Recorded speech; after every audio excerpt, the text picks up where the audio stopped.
Coming to you live from City Current Studios in Germantown, Tennessee, it's Stephen Kirkpatrick with Executive Speakers on Speakers. I've got author and accountability guru Sam Silverstein on the show with me today. We're going to talk about accountability, why your company should use the suggestion box, and Sam's favorite words. Stick around, it's going to be awesome. Hey everyone, I'm so excited to have Sam Silverstein on the program with us today. Sam is a former executive and owner.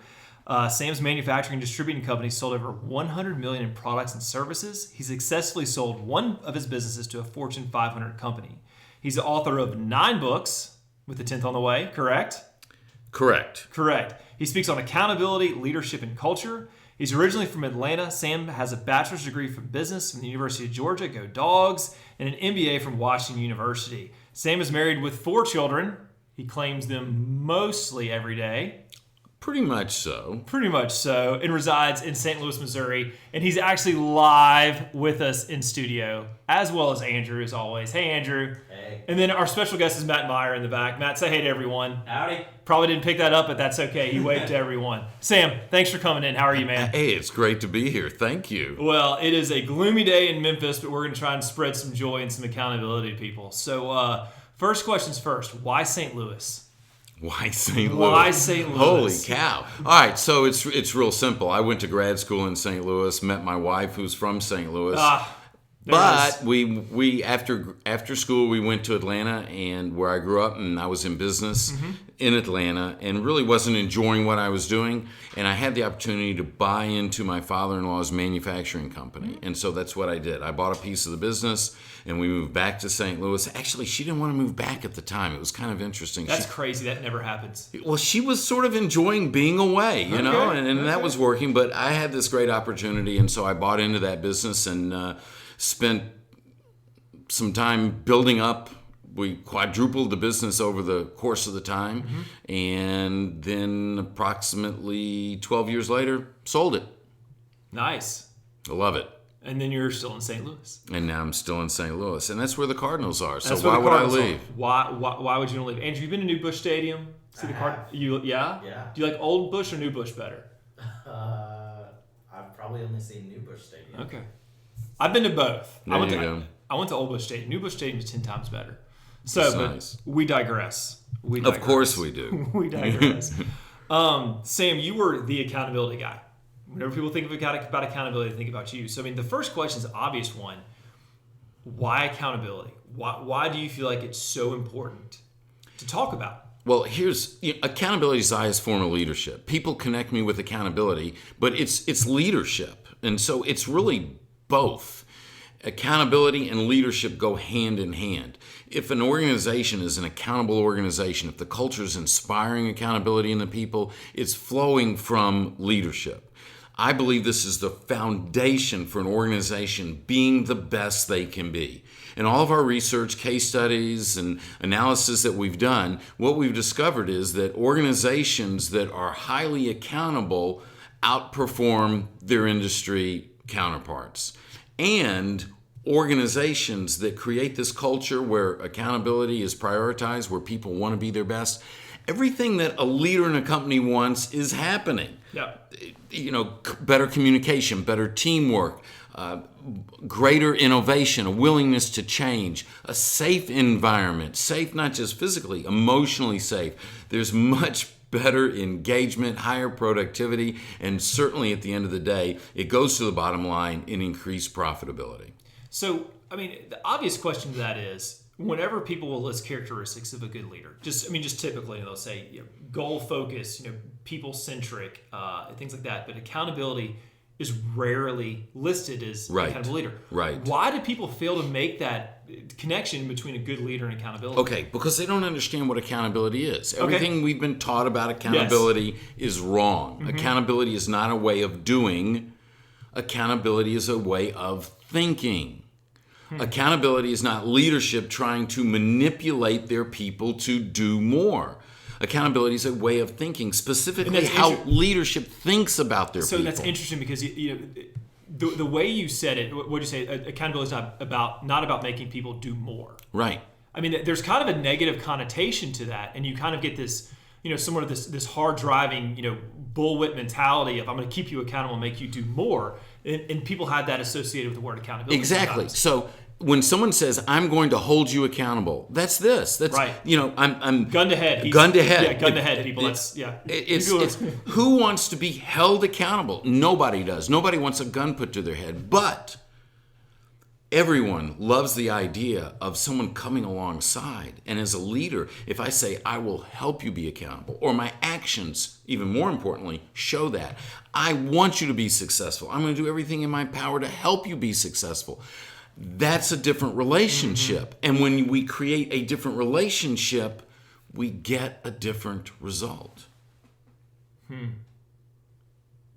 a different way to think about accountability, huh, Andrew? Yeah. Andrew's never heard that before. I love it. Yeah, it's really good, isn't it? It's powerful. And here's what I know. You don't have to have an organizational culture that inspires accountability to be profitable. You can make money. You can hit your targets even. But what we've discovered in these super high-performance organizations is that they achieve a level, a result that is beyond what their wildest dreams ever were. They had no idea they could go to that point. I mean, one of our case studies is a bank that went from one location and 10 million in assets to over 53 locations and 4.6 billion in assets. That's not just normal growth. Yeah. That's supernatural. And they are one of the most accountable organizations I've ever experienced.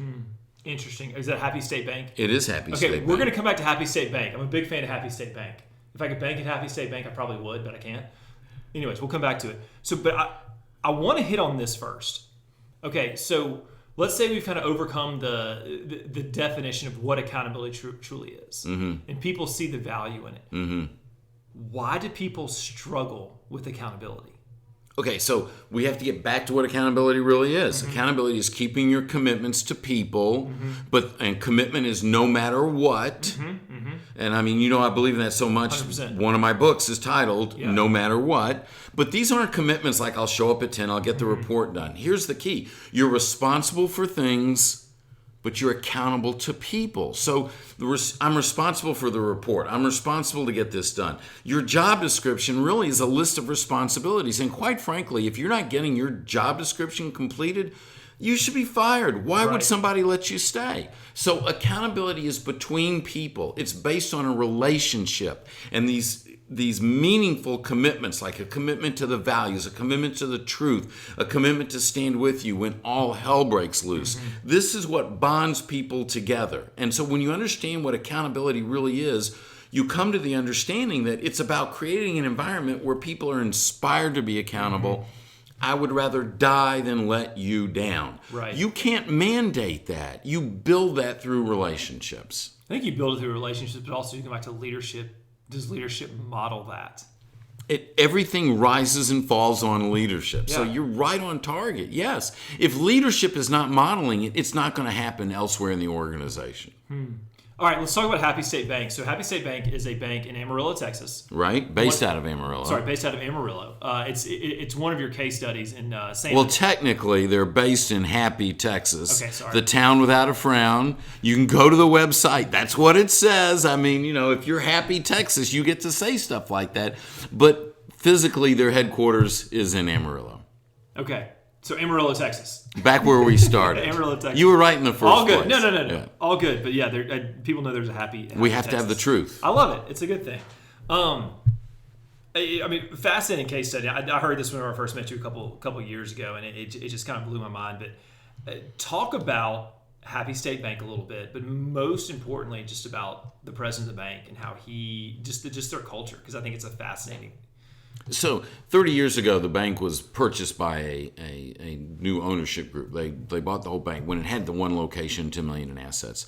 And at the time, the CEO and president, J. Pat Hickman, he was the guiding light for the organization. There was 3 employees. Today there's, I don't know, 800-900 people. I don't know what the count is right now. And over time, they developed a set of values that became their bedrock of how they run their organization. And so we all hear about organizational values, and if you want to know the values of an organization, you go to their website and you can find them. But the reality is most organizations don't live the values, or they live them some of the time. And so this set of values, which is an outstanding set of values, is lived to the degree of the title of the book that I wrote about them, to the degree of non-negotiable. The values are never open for negotiation. Everyone lives the values, starting with the president, the CEO, and it flows from there. He doesn't expect you to do anything that he's not willing to do. Values are not policies, they're values, and values are always about people. And so they've created a culture that inspires this crazy accountability between the people. They all realize that they're accountable to each other. And so they don't want to disappoint each other. They want to do an amazing job. And at the same time, they've created an environment that is one of the most peaceful environments I've ever experienced, but yet there's such a high-performance organization. And so for the average person, it doesn't make sense. But once you get in and you see what's going on, you realize, wow, you have people that have come together because they connect through the values. They're willing to work hard for each other, to see each other succeed. And in doing so, this bank has enjoyed this hyper growth over the last 3 decades. And they've impacted so many lives through what they've done. What are some of their non-negotiables? What are some of their values they hold dear? Well, one of their values is family first. And family first, in so many words, means that if it's Wednesday at 4 o'clock in the afternoon and your son or daughter has a band concert, a volleyball game, a soccer match, there's some sort of family event, and your excuse for not being at that family event is work, that's a dismissible occurrence. That's crazy. Absolutely crazy, Andrew. Could you imagine that? Now, it's like, why aren't you there with Lacey? Okay, so work? here's... No, like you're done. Like you're fired. Well, we're not going to let that happen. So here's the deal. They'll tell you they've never fired anybody over it because they don't want anybody working at the bank that puts the bank before their family. Because, as Pat says in his words, if you value this bank more than you value your family, your values suck. Yeah. And I don't want to work with you. Yeah. Now think about that. That's crazy. And so what they've created is this group of people they don't all believe the same thing, but they all agree to live the same values. Right. Now, they have other values. A value might be do what's right, integrity, do what's right, first time, every time, no matter what it costs, no matter the perceived value, no matter who it offends. They're very specific. And so everyone's able to make decisions. As long as their decisions align with the values, then they're patted on the back for making that decision, even if the result doesn't work out sometimes. But live those values. Right. Their values connect to, here's what we've discovered. A great set of values connects, there's foundational values that talk about the foundation or the character of the organization. There's relational values that talk about not just external relationships. Right. Companies are real quick to say, oh, take care of the customer. Yes, external relationships, but also internal relationships. How are we going to get along here? Because the truth is, your customers can never experience a better experience than the employees of the organization are experiencing internally. True. And then there's that's an incredibly true statement. Incredibly true. If your people aren't getting along, there's no way they can love on the customer. Right. Right? Exactly. Logic dictates 100%. that. If there's a customer service problem, there's a relationship problem in the organization. And some leaders don't like to hear this. It goes back to leadership because everything rises and falls on leadership. So what's leadership modeling, as you mentioned before? There's professional values that talk about what is excellence here? How do we do it here? Because that's important. This is a business. We do need to make a profit. Yeah. And then there's community values. How do we connect to and support the community? And I found that organizations that, not all organizations do this, but organizations that get out and support the community, it's not just because you're deriving income from that community, but when all of us, there's 4 of us sitting in this room, if we go out and do a community service project together, our relationship's going to change. We're not talking about business. Right. We're not in a bank. We're not talking about loans and deposits. We're talking about making a difference in someone's lives. We connect on a different level. When we connect on a different level, then we work together differently in the business. And so the leader that's only focused on the bottom line, that's only worried about the numbers, they're missing it. The leader's responsibility is to focus on the people. Focus on the people.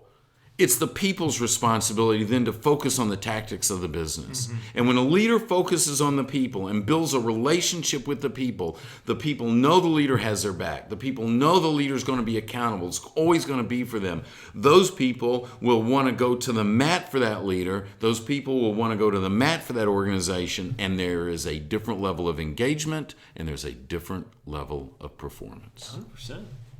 All rings true, Sam. I don't disagree with anything you said so far. We're not done yet. So far, so good. Change gears with you here really quick. Okay. Where you want to go? Well, let's stay with leadership. Okay. We want to talk about a new leader. Someone who understands accountability. Talk about a new leader. What advice would you give them? I mean, for some upcoming leader, like how to start, how to look at, to start off being an accountable leader. Like what are the first couple things you need to think about? So first thing is you have to know what you believe. You have to know what you believe. What do you believe about people? What do you believe about your people? I hear leaders all the time that say things like, oh, you have to earn my trust. Well, if that's what you believe, then we have a problem because if you're going to hire me and you don't trust me and you tell me you have to earn my trust, then what is it? What am I thinking about you? If I have to earn your trust, do I think you trust me? Heck no. And okay, so now we got the ground rules. I don't trust you. You don't trust me. How's that for a relationship? So, you have to know what you believe about people. I see leaders that say, I've heard leaders say, I have 43 headaches or I have 43 problems. And they all have a first name. Literally, that is the biggest thing. It's like how a leader views their people. It's going to be true. And if you see them in a way where they're lazy and they don't care. Well, that's a different relationship. Or they're millennials.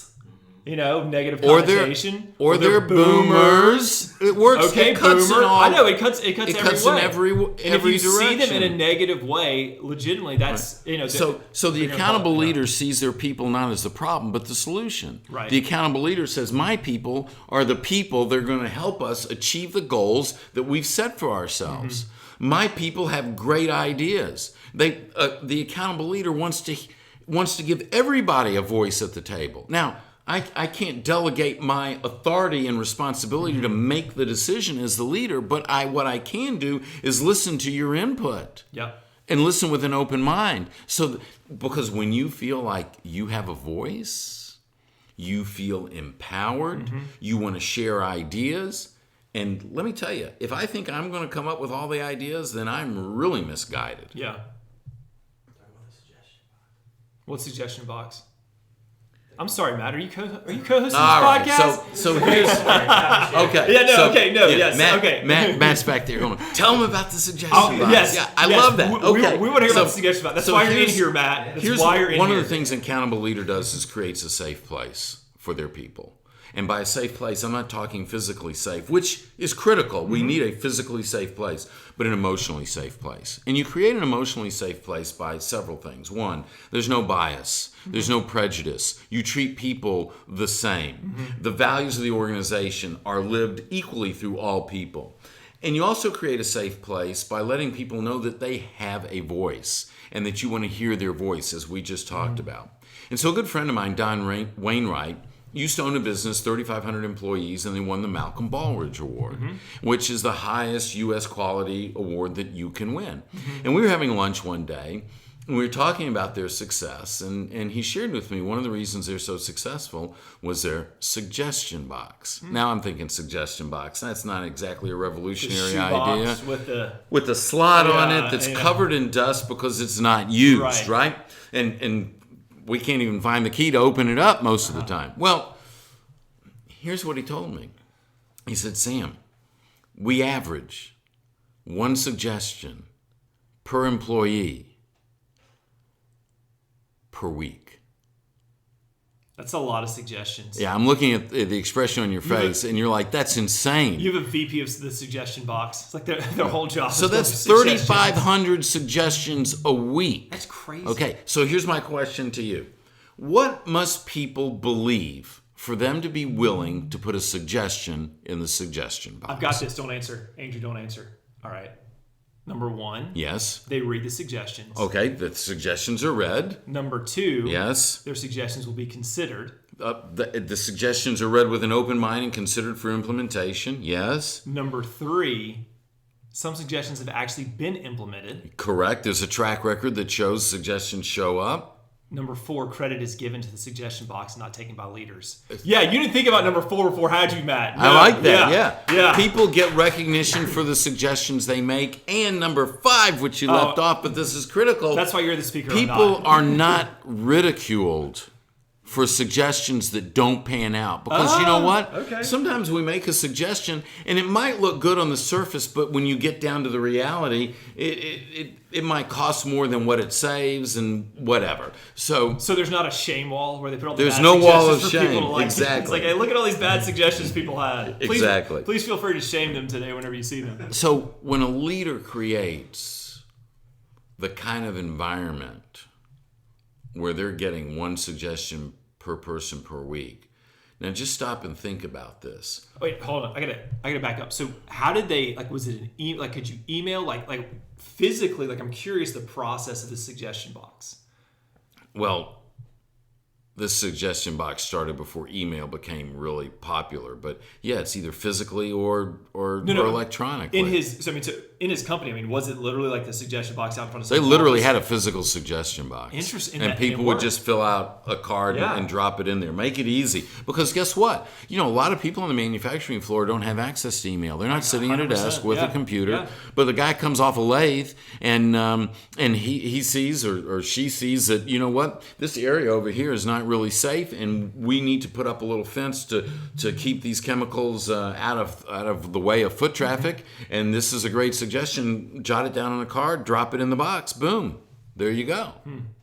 Interesting. All right, I totally cut you off. All right. So what I was just saying is this is the foundation for innovation and creativity. And your people are coming up with the ideas, and how can someone else compete with them? How does a company that's getting no suggestions compete with a company that's getting 3,500 a week?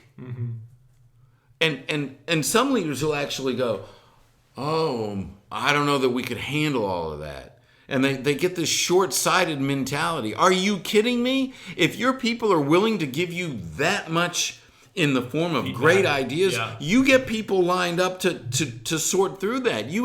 That doesn't cost, it pays. That's accountability. Yeah. It's accountable as a leader to create an environment that inspires people to want to keep their commitments, to be accountable, and to be their best. Interesting. That's pretty interesting. Do we need to do a suggestion box for the podcast, Andrew? We do. Yeah. Okay. We'll do one. Let's do it. You can just be you putting stuff in. Yeah. Steven, here are your suggestions. Send the emails to me. Oh, that's hilarious. Let's talk about this as we're kind of wrapping up. Accountability. I've heard that word before. Yes. People walking alongside you who help hold you genuine, not just Sam, but just everyone kind of accountable. I mean, talk about the help me be accountable. Yeah, help you be accountable, or help Matt or Andrew or me be accountable. How important is that to have people kind of walk alongside you and help hold you to your commitments? You tell a really great story about your wife helping you hold your commitments for a speaking gig. I mean, kind of unpack that a little bit. So it's so important that I'm just about to finish a book that'll be out later this year called The Accountability Circle. Interesting. And so very perceptive question. And, You're welcome. And yeah, I know. It's like, I'll give you the 20, I promise. Please no, do. I mean, this was totally unsolicited. So, and I love our conversation because we really didn't script this out. So I love this type of a relationship and sharing with other people. But an accountability circle is about people who come together to help each other be accountable. You're not holding me accountable. You're helping me be accountable. I'm helping you be accountable. And here's what I've discovered. We can only be our best selves when we help other people be their best selves, and when we are open to allowing others to help us be our best selves. So it's not just about me opening up and allowing you to help me. I need to be helping you too. Sure. And that's what it takes. And so the book is going to be all about building those relationships, what it takes. But I'll give you a short insight, and then we'll come back and we'll talk about that book later on in another podcast. But it's understanding truly what your purpose is, what your mission is, what your values are, and then coming together in a group of 2, 3, 4, maybe 5 people. And when you know what each other's purpose, mission, and values are, then what happens is when we sit down on a weekly basis and update each other, we're here to help each other. And you can say, Sam, you know what? I think that decision that you're thinking about making, I think it goes against your purpose.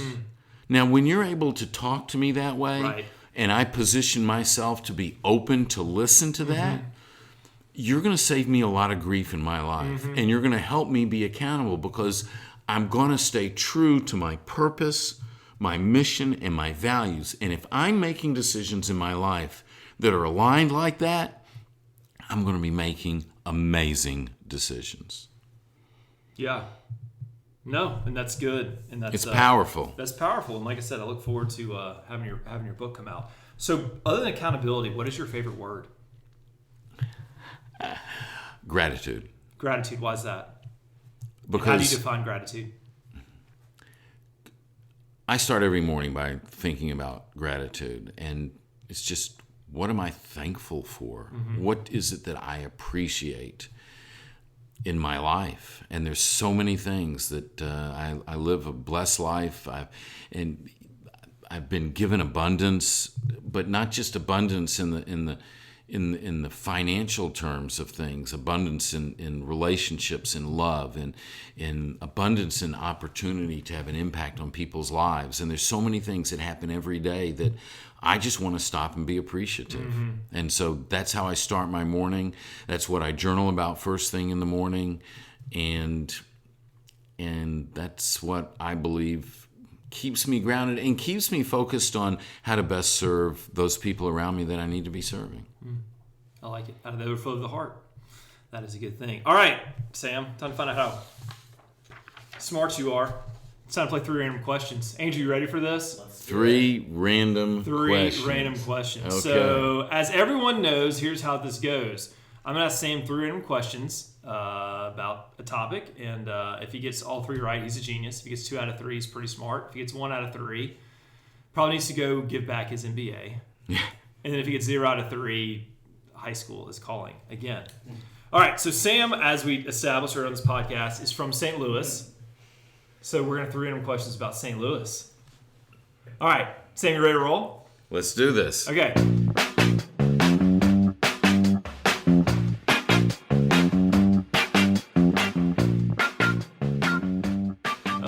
How high is the Gateway Arch in St. Louis? It's real high. Nah, it's not one of the answers. 863 feet. I was going to give you multiple choice, but that's Okay. your final answer. Do you want multiple choice? What are my multiple choice? Okay, A, 710 feet, B, 550 feet, C, 630, or D, 827. 827 is pretty close to what I said. And it's also pretty wrong, too. It's 600. 630. Yeah, 630. Yeah, okay. It was built in the 1960s, Andrew. Taller than the Washington Monument. Honors the early 19th century explorations of Gateway Lewis and to the Clark west. and America's expansion to the westward in general. There you go. And they just rebuilt the entire museum underneath the arch, and it is a magnificent museum. I was down there a couple of weeks ago. That's pretty And cool. here's the cool thing. It is absolutely free to get in and to tour the museum. It does cost to go up the arch, and it does cost to watch the movie on how it was built, but it's free to go into the museum. So, bet you didn't know that. Actually, I did. Oh, yeah, sure. Now we're claiming that. No, Yeah, I was yeah, about to yeah. share another random factoid. Not a question, but a factoid. St. Louis is second to only to Washington, D.C. for free tourist attractions. Oh yeah, the zoo. Everything in St. Louis is The zoo's amazing. Yeah, I mean, pretty much everything in St. Louis is free. D.C. is the only one that has more. But I free. heard at one time that actually the Arch is the second most visited national park, because it is a national park in the country, and it's second only to Golden Gate. Interesting. There you go. All right, so I think I've just given you 3 facts, so I should get credit for 3. No. All right, question number 2. We're 0 for 1. What year? Well, I got in on that 600. No. It's too late. You can't. You can't. You have to be accountable to the rules of the game, Sam. All right. What year did Anheuser-Busch? What year did Anheuser-Busch start calling St. Louis home? Its signature. Yeah. What year did Anheuser-Busch start calling St. Louis home? Internet messed up on grammar. Shocker. Okay. Anheuser-Busch, when it opened in St. Louis, is it A, 1888, B, 1841, C, 1852, or D, 1902? 52. Oh, wow. We got it. We're 1 for 2 right now. We're hitting 500. That's amazing. Yeah. Amazing. Very good. All right. Ready to see if we make the Hall of Fame or not? Sure, let's do this. All right. This should be an easy one for you. I hope it is. What's my address? Nope. No, okay. Who is the all-time St. Louis Cardinals home run leader? The all-time home run leader? I've got multiple choice if you want them. It has to be Albert Pujols. Wait. Why would you say Albert Pujols? Over Sam. Stan the man. Well, it's Stan the man. It's actually close. Stan had 475 home runs. Albert had 445. Only 445 of his were when he was a Cardinal. That's true. Yeah, that's true. I mean, so you've got number 5 and number 6. Yeah. Yeah. So there you go. Okay, 1 for 3. I mean, and, we were kind of close. But we were in the neighborhood on the other 2. So. Yeah, we're in the neighborhood. But I can live with it. I can live with it. Still wrong. It's okay. Awesome. Well, listen, Sam, thanks so much for being a guest today. It's a lot of fun. Fascinating subject. Just with accountability and all the different ways it can go. For more information on Sam, go to our website www.executivespeakers.com. You can get speech topics, video, as well as Sam's bio. And Sam, we'll look forward to having you back sometime. Thanks, Stephen. And good luck with the books. Appreciate it. Hey everyone, thanks so much for listening today. Big thank you to my guest, Sam Silverstein. Awesome having him on. For more information on Sam, go to our website, www.executivespeakers.com. Search Sam Silverstein. You can get fee information, bio, videos, testimonials, and all that kind of fun stuff. Feel free to download our episode on iTunes, as well as look for us on our website. As always, thanks so much for listening. Thanks to my producer, Andrew, and we will talk to you next time. Take care.